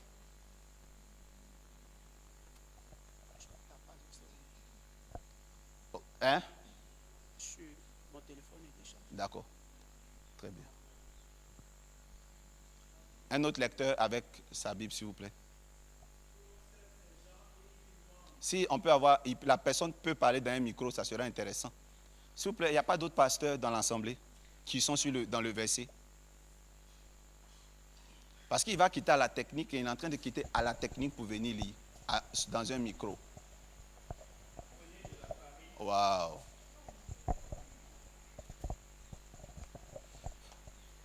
Prophète Lange, travaillez. S'ils ne connaissent pas comment on fait, dites-leur comment on fait. Le verset 41. Oui, oui. Élisée dit, prenez de la farine. Et il en jeta dans le pot. Et dit, sers à ces gens. Ok, on y va. Élisée dit, Yes. prenait de la farine. Prenez de la farine. Il en jeta dans le pot Il en jeta dans le pot. et dit, Il dit, c'est à ces gens. oui, Et ils mangent. oui, Et il n'y avait plus rien de mauvais dans le pot. que Dieu vous bénisse. Je peux parler à quelqu'un? Bon, leur époque, les ingrédients de leur époque ne diffèrent pas de nos ingrédients. Alléluia. Lorsqu'il y a un poison dans un pot, dans une nourriture, est-ce qu'il existe un remède sur terre où pour tuer le poison, on prend la farine, on met dans la même nourriture où il y a le poison pour manger? Est-ce que ça existe? Je pense que ce que mon professeur de l'école du dimanche ne m'a pas dit, mon moniteur, c'est que cette scène est mystique. Ça ne parle pas de gastronomie. Ça parle de mystique. Je peux parler maintenant? En fait, qui est allé chercher les ingrédients? Celui qui est allé chercher les ingrédients est celui qu'on a l'habitude d'envoyer pour cuisiner. Et il a rencontré sur son chemin des coloquintes sauvages et des raisins sauvages. Donc ce ne sont pas, comme le mot sauvage veut dire que ce n'est pas des choses comestibles. Et c'est ce qu'il ajoute comme ingrédient dans le potage. Mais celui qui va prendre les ingrédients est différent de celui à qui on a dit de préparer du potage. Lorsque ce repas est prêt et que les gens mangent, remarquez bien qui mange. Ce sont les élèves. Ce n'est pas tout le monde. On dit on leur servit. Donc, il y avait les prophètes et ses serviteurs et il y avait les fils de prophètes. Ils ont servi à qui? Aux fils de prophètes. Quand ils mangent, la première des choses qu'ils disent, il y a la mort dans le pot. En fait, il suffit juste d'ajouter voici avant la phrase, avant leur cri. Ils disent quoi? Voici la mort. En fait, en mangeant, leurs yeux se sont ouverts et ils ont vu un esprit. Je vais vous dire deux choses qui vont aider beaucoup de prédicateurs à redresser leur manière de prêcher ce message. Ce message n'est pas une moralité qu'on donne aux chrétiens. Du genre, faites attention à tout ce que vous ajoutez à votre évangile. Non. Ce n'est pas non plus une scène où, par maladresse, un jeune voulait tellement bien faire qu'il a mis un assaisonnement médiocre dans sa nourriture. Non, non, non. C'était fait exprès. C'était une potion. Le prophète faisait une potion pour ouvrir les yeux de ses disciples. J'ai une preuve qu'il ne s'est pas permis de prendre des coloquintes sauvages parce qu'il n'y avait plus rien dans la ville. Il y a certaines familles où il y a quand même de la nourriture bonne. Pourquoi? Je le dis parce que, écoute-moi bien, nous sommes en pleine famine. Donc, les coloquintes n'ont pas été cueillis parce qu'il n'y avait pas de nourriture. Si c'était le cas, il n'y aurait pas eu de farine que le prophète allait improviser pour ajouter. Donc, il y avait de la farine. S'il y avait de la farine, on pouvait s'abstenir d'aller cueillir des choses sauvages. Dernier indice, ça se trouve plus tard. Quand il finit de leur donner la farine pour qu'ils guérissent, quelque chose va se passer. Le verset 43. Uh-huh. Son serviteur répondit, Yeah. comment pourrais-je en donner à 100 personnes? Mais Élisée dit, donne à ces gens, et ils mangent, car ainsi parle l'Éternel, on mangera et on en aura du reste. Reviens un peu avant, 42. 42. Un homme arriva de Baal-Sissa. Uh-huh. Il apporta du pain des prémices de l'homme de Dieu. Tu entends? 20. Tu entends? Le prophète recevait des prémices comme quoi? Chaque jour, hein, si souvent, ses enfants spirituels venaient lui apporter quoi? Cite les ingrédients. Des prémices à l'homme de Dieu. Uh-huh. 20 pains Donc l'homme de d'orge Dieu avait du pain. Continue. et des épices nouveaux dans son sac. Dans son sac, continue. Élisée dit, Élisée dit, donne à ces gens. il faut donner maintenant à ces gens. Écoutez-moi très bien. Ce n'était pas une famine extrême. C'était une famine où l'homme de Dieu recevait souvent des vivres. Donc, il aurait pu cuisiner les ingrédients qui étaient chez lui pour que les gens mangent s'il s'agissait d'une gastronomie normale. Mais en fait, on n'est pas dans un cadre d'anniversaire, ni de mariage, ni de petit déjeuner ou de déjeuner. On est dans un cadre d'initiation. Je voulais juste vous dire que les prophètes, pour initier, ils passent par la nourriture. Il s'agissait des prophètes voyants qu'il était en train d'initier. Et vous savez, si vous tapez sur YouTube, Google, coloquinte, vous allez voir que la coloquinte, les coloquintes, c'est ça on appelle en d'autres termes les citrouilles de Halloween. Tapez maintenant Google, coloquinte. Le fruit qui va sortir, c'est le fruit qui sert pour faire Halloween. Maintenant, dites-moi, que représente ce fruit dans le cinéma? Que représente ce fruit à Halloween? Ça représente l'esprit de la mort. Quand vous allez taper tout de suite Halloween, c'est que ce fruit-là qu'on vous montre avec l'ange de la mort. Donc en réalité, les prophètes n'étaient pas en train de dire on sent qu'on est empoisonné. Ils ont plutôt dit on voit la mort. Ils disent quoi? Il y a la mort dans le pot. C'est-à-dire que voici la soupe. Dans une autre version, on dit soupe. Donc c'est liquide. Le potage avec une surface liquide. Donc c'était ce qu'on appelle l'aquamancie. Ils arrivaient à voir dans le pot la forme d'un esprit que eux ils ont surnommé mort. Mais ce n'est pas parce qu'ils ont surnommé ça la mort que c'était la mort. Sinon que lorsque les apôtres ont vu Jésus et qu'ils ont dit fantôme, on aurait dit aujourd'hui que Jésus est fantôme. Ce n'est pas parce qu'ils ont dit que c'est. Ils étaient en pleine phase d'initiation. Et vous voyez, quand on dit ils jetaient la farine, essayez de voir un gangan ou un comian qui vient de jeter la boue de talc pour annuler un sort. Donc le prophète venait de leur ouvrir les yeux et il a jeté la farine pour leur fermer les yeux, pour les rendre normales.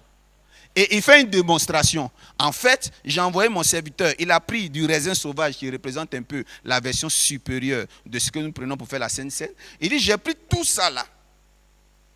Pas parce qu'il n'y avait pas de nourriture. La preuve, regardez, quelqu'un arrive. Et qui arrive? Quelqu'un arrive avec du pain. Et il dit, donne-le à manger. Et le monsieur dit, mais attends, avec ce peu de pain que j'ai envoyé pour toi, prophète, je ne peux pas nourrir tous ces prophètes-là. Il y en avait plus de 100. Il dit, donne-le, il en aura beaucoup. Ça veut dire que le prophète était capable de leur donner de la nourriture saine en grande quantité.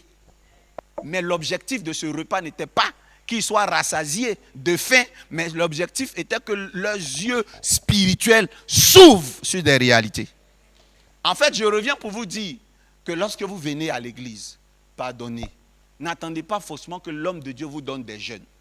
Ce n'est pas forcément dans les jeûnes qui compte vous travailler. C'est possible que la plupart du temps où il vous invite à manger, que ce soit en réalité pour vous faire grandir spirituellement. Il y a un mystère dans la nourriture que les prophètes vous donnent. Il y a un mystère dans les repas que les prophètes vous donnent. C'est pour ça, demain vendredi, je vous invite au dernier jour, parce que demain, c'est la dernière soirée. Le samedi matin, à partir de 9h jusqu'à 16h, c'est un temps d'école de ministère. On commence à 9h, à midi, on fait pause, on reprend. Juste après la pause déjeuner qui est offerte d'ailleurs ici. Et on continue jusqu'à 16h pour écouter des mystères. Je vais vous tuer demain.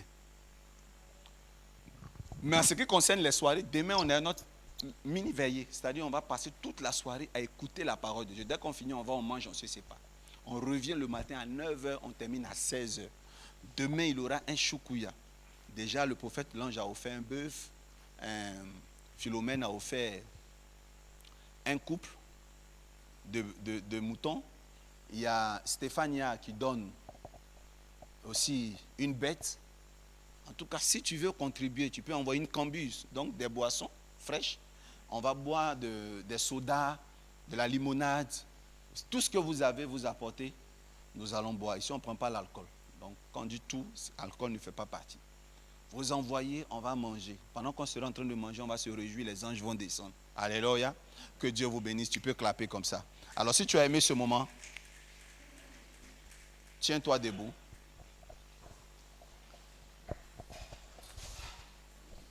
Et tu vas acclamer tout doucement le Seigneur. Acclame maintenant comme ça.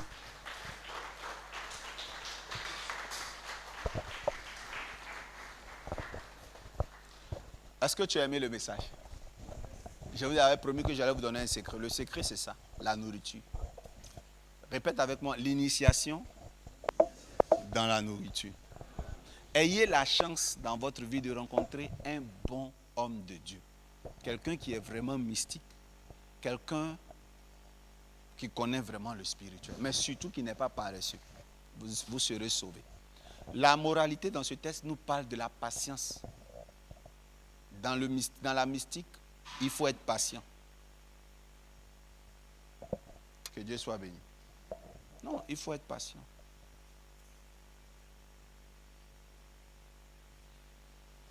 Ça ne veut pas dire que dans la mystique, les choses se font tellement lentement que ça prend 1000 ans. Ça ne prend pas 1000 ans. Que le nom de Dieu soit béni. Non, ça ne prend pas 1000 ans. Le pasteur de Boaké, ce n'est pas quelqu'un que je connais, ça fait 50 ans. Vrai ou faux? Mais si je donne le micro au pasteur de Boaké, vous allez voir. La patience, ce n'est pas forcément dans le temps. La patience, c'est dans le moment. C'est-à-dire le moment où tu veux, là. C'est dans ce moment-là qu'on parle de patience. La deuxième chose, la patience, ce n'est pas attendre. La patience, c'est le temps de connaître. Parce qu'il y a des informations, tant que tu n'as pas, tu ne peux pas réussir. Troisième chose qui est dans la patience, c'est le temps de changer. Il y a une parole qui est hautement mystique qu'on néglige. On dit on ne peut pas mettre du bon vin, du nouveau vin dans quoi? Dans de vieilles outres. Il y a des gens qui sont remplis de colère. Il y a des personnes qui sont remplies de vengeance. Même si je me muscle pour leur donner tout ce que je connais, ils resteront les mêmes personnes. Parfois, pour ces personnes, Dieu me demande, même quand je ne le sais pas, Dieu me pousse à les former côté caractère d'abord, avant de recevoir. Parce que dès que ces personnes reçoivent,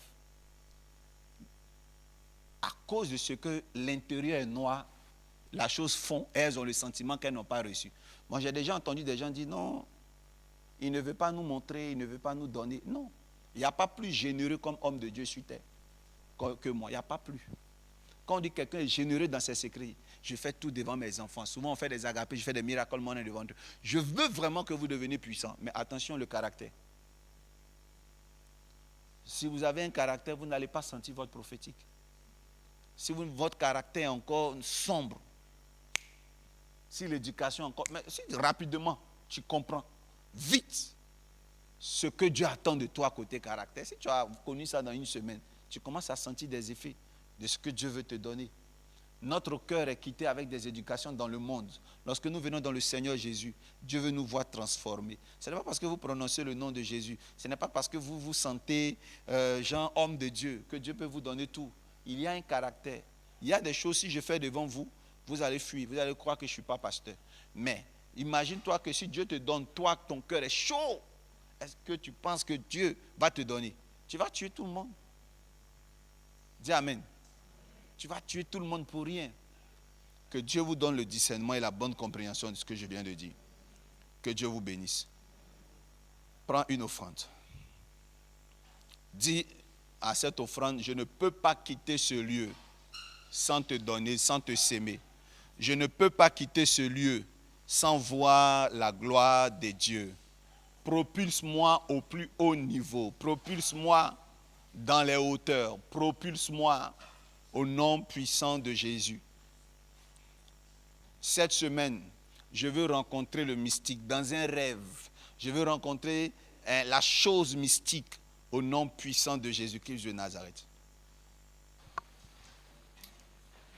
Il faut dire Amen. Ici, on a toujours droit à de très bons repas, au vrai évangile. Ça ne suffit pas, vrai évangile. Il faut dire Amen. Et demain, c'est l'annonce principale, nous serons ici. Un repas, enfin des repas même, seront offerts et Dieu va nous faire beaucoup de bien. Il faut dire Amen.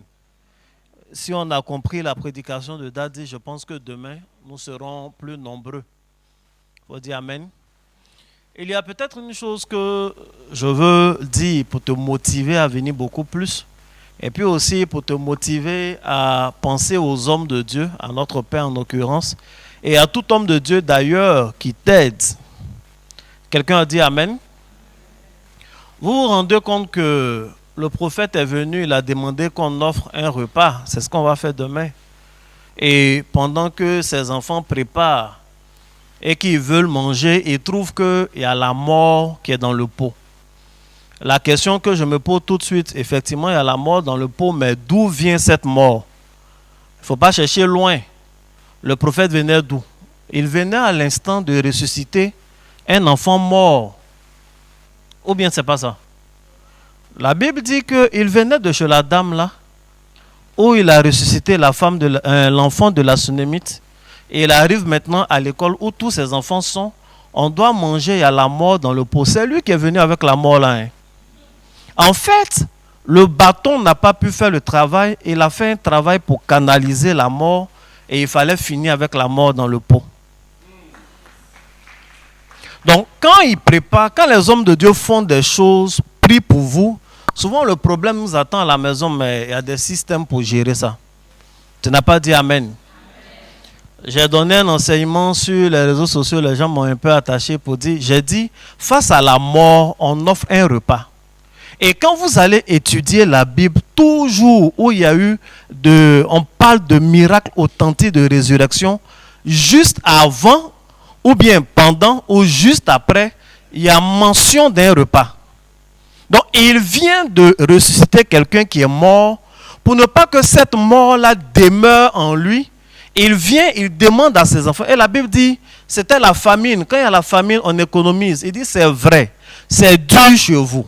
Tu n'as peut-être pas d'argent, mais il faut tout faire pour donner un bélier, pour donner quelque chose dans ce repas, pour faire une offrande demain. Quelqu'un n'a pas dit Amen. Et d'ailleurs, ce n'était pas un repas quelconque. Hein. Quand vous voyez les ingrédients qui ont été cités, la Bible dit qu'il allait prendre les vignes, la vigne sauvage, et il a pris les coloquintes, et coloquintes aussi sauvages, voilà, et on fait cuire pendant longtemps. Et quand vous vous rendez compte, en fait, les coloquintes ont été juste découpées pour ajouter au potage. C'est la fabrication du vin. C'est une fabrication accélérée du vin. Les fruits là servent, je passe sous le contrôle de maman P, elle a longtemps travaillé dans le vin, servent à l'accélération, donc à la fermentation pour que cette vigne là soit alcoolisée. Et quand on finit de faire le vin, il y a deux étapes. Il y a l'étape de la clarification et l'étape du potage.